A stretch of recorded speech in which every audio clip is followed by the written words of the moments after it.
जय जगन्नाथ। आपण मानक श्रीधाम वृंदावन आचार्य महामंडलेश्वर डॉक्टर सत्यानंद सरस्वती महानिर्वाणी अखाड़ार रेफरेंसर वार्तावह शंकराचार्य भगवान अभिमुक्तेश्वरानंदर वार्तावह रूप में आमर परिचय।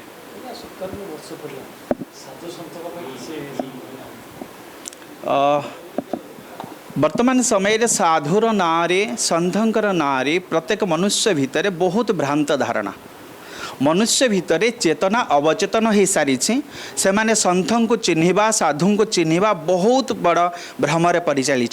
जी लंबा बाल रखीदेला, जी प्रवचन देदेला, जी बड़ कोठरी बसिकी पूजा नहीं गला ताकू संत बोली कह जेबे पर्यंत खुद को निजर साधन स्वाधीन न करि पारि से पर्यंत ताकू साधु कह जाई पारे नाही।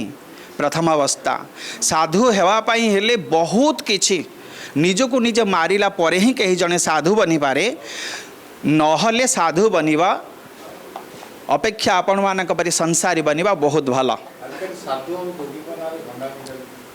साधु से ही मानक पारे भंडामी चली कारण जो माने स्वयंभू जो माने सांप्रदायिक साधु नुहंती, जो माने संस्कारगत साधु नुहंती, जो माने आखड़ाधारी नुहंती।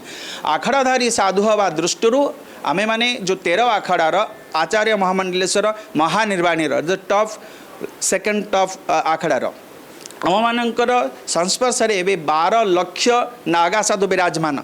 आम मानक उपरे शंकराचार्य रोचंती, आम मानक उपरे आचार्य रोचंती।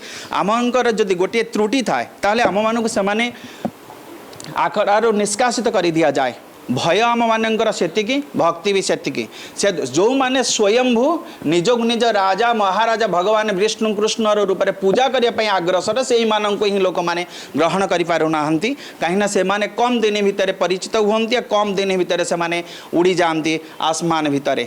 से वर्तमान समय सबुठ बड़ जिनस आमे माने अवगत हो पारुना, चिन्हबार शक्ति पाई पारुना, संत क्या कहवा आउ भंड क्या कहवा। से दोषी जी आमे से दोषी।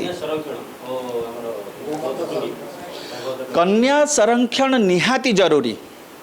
विवेकानंद कहले कि तुम्हें माँ को जदि देखुच ताहले मानि नहीं हो जे तुम्हें भगवान को देखुच बोली, कारण भगवान मार द्वारा जगत को आसती, स्वयंभू आसी पारती नाही।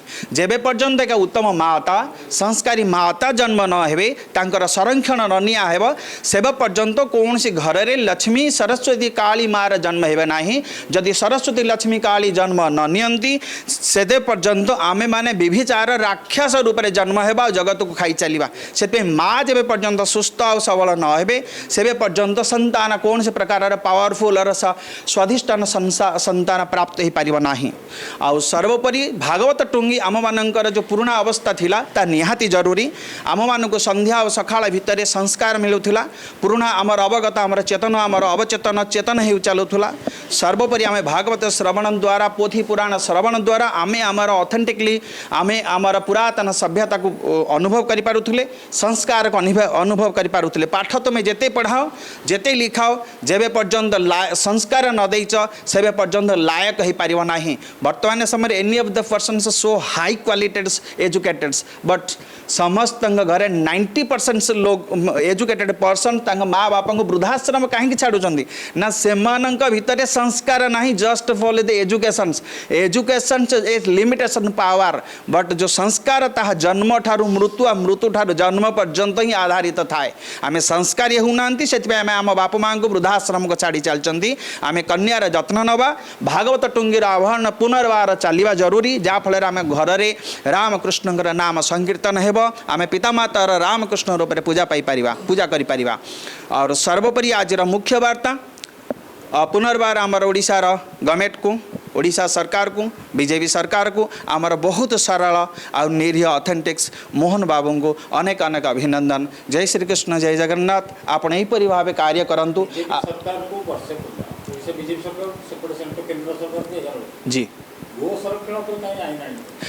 सबुठ बड़ जिनस गो संरक्षण कानून आसवा निहाती जरूरी, कारण गाई कौन सी जीव आ जंतु नहीं। गाई माँ वो बायोलॉजिकली गाईर क्षीर गोमातार क्षीर गोमातार दुग्ध गोमातार घृत गोमातार दधि ही केवल मनुष्य पाई प्रदत्तम कहीं जेबे पर्यंत गोमातार सेवा न हेब घरे घरे बर्तमान घरे घरे कुकुरर सेवा चली गोमातार सेवा करने मनुष्य पछौଛନ୍ତି एइथिपाई मनुष्य कुकुरगत प्रवृत्ति होउଛନ୍ତି गोमातार सेवा करि पारुनांती गोमातार सेवा जेबे पर्यंत न हेब गोमाता को राष्ट्रीय मातार जेतल पर्यंत आख्या न दिया हब गोमाता को राज्यर मातार गोबद्ध कानून जेबे पर्यंत पारित न ही पारिब आउ आगंतुक विधानसभा आगंतुक अधिवेशन रे सर्वसम्मत जेबे पर्यंत पारित न ही पारिब सेबे पर्यंत आम मानकर धर्म संसद तापर पुनर्बार बनिब मोहन बाबू को आ बीजेपी सरकार को आमर विनम्र अनुरोध गो हत्या कानून पारित करा जाऊ गो माता को राष्ट्रीय माता पारित घोषित करा जाऊ